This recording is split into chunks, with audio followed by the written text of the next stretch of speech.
Welcome back, fellow investigators, to today's Explainer.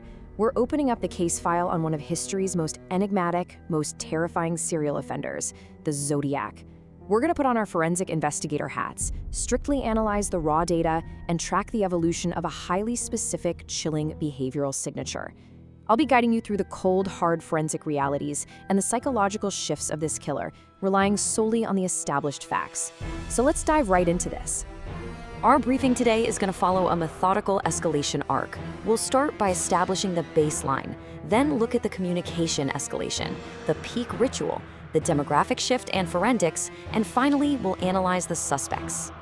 All right, part one, establishing the baseline and looking at those early patterns. You know, to really understand how an offender's methodology evolves over time, we first have to figure out their baseline, right? We do this by examining his early double homicides at Lake Herman Road and Blue Rock Springs. Police very quickly identified 7 strict parameters that basically defined his initial modus operandi. I mean, look at this list. He was hunting young couples, attacking entirely in or around cars, specifically striking at night or dusk, near water, and always on weekends or holidays. This was a very clear, rigid rulebook he set up for himself. But as you'll see in just a minute, it's a rulebook he would eventually completely shatter. Moving on to Section 2, the communication escalation and his massive thirst for notoriety. Now, what makes this guy uniquely dangerous isn't just the physical violence. It's the rapid escalation in how he manipulated the media and outright taunted law enforcement. His ego was huge, and it demanded a larger audience fast. He started with a completely silent hit and run at Lake Herman Road back in December of '68. But by his next strike in July, he's literally calling the police from a payphone just minutes after the attack. And then, within weeks, he escalates to mailing complex cryptograms to 3 major newspapers, threatening these massive weekend kill rampages if they weren't printed on the front page. Going from total silence to demanding front-page publication that quickly, it's just staggering. So, what happened when amateur codebreakers Donald and Betty Harden actually cracked that first cipher? Well, it laid bare the twisted psychology driving these crimes. The decoded message read, "I like killing because it is so much fun. Man is the most dangerous animal of all to kill."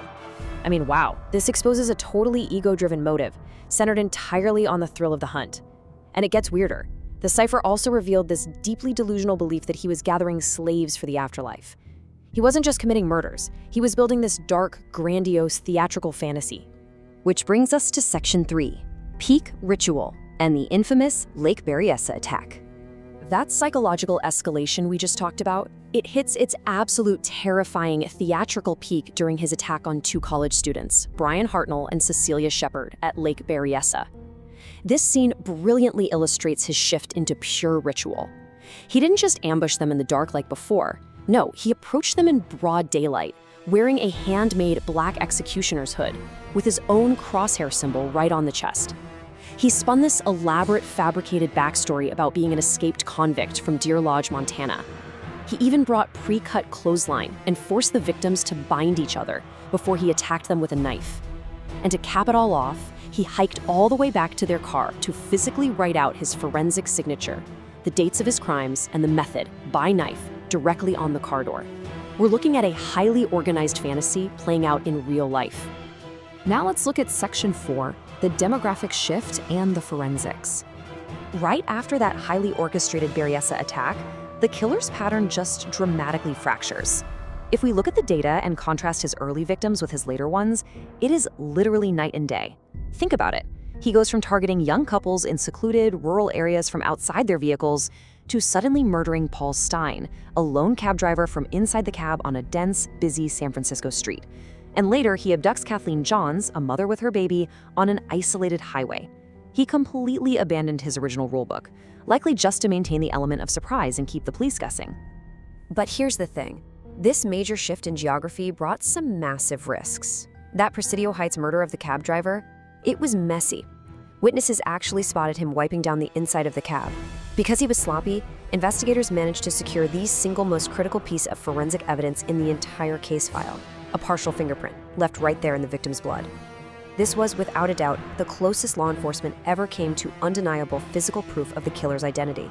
And what happened next is absolutely crucial, and frankly, a bit agonizing. Responding police officers actually drove right past a white man walking away from the crime scene. Why? Because of a catastrophic dispatch error that mistakenly listed the suspect as a black male. They literally let the guy walk right by. Naturally, the killer capitalized on this incredible near miss. Just to prove he was there, he mailed a blood-soaked piece of Paul Stein's shirt directly to the Chronicle, and he attached a horrifying, calculated threat. "I think I shall wipe out a school bus some morning." As you can imagine, that sent the entire region into an absolute panic. So, feeling the heat from that incredibly close call in San Francisco, the killer starts implementing some serious forensic countermeasures. His letters pivot.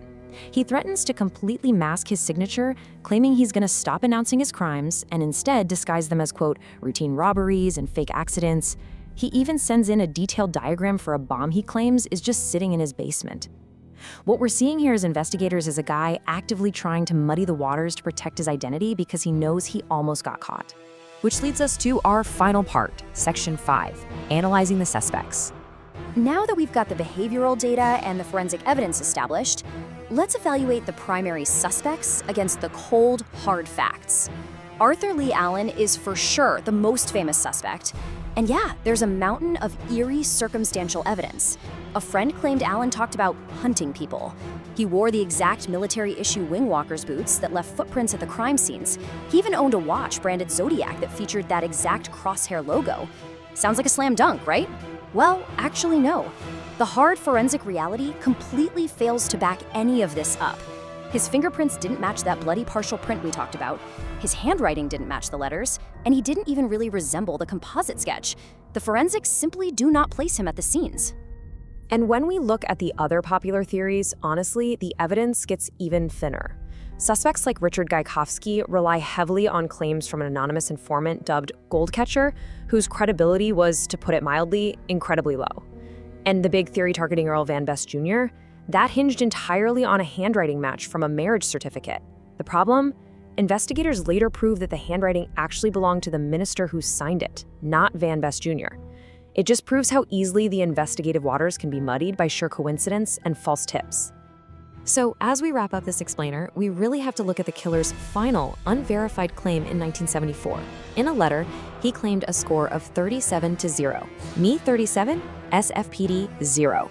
Now, law enforcement only ever confirmed 5 murders and 2 attempted murders, so we've got to ask ourselves, did he actually make good on his threat to use forensic countermeasures? Did he successfully mask his behavioral signature as routine robberies and fake accidents to rack up 37 victims?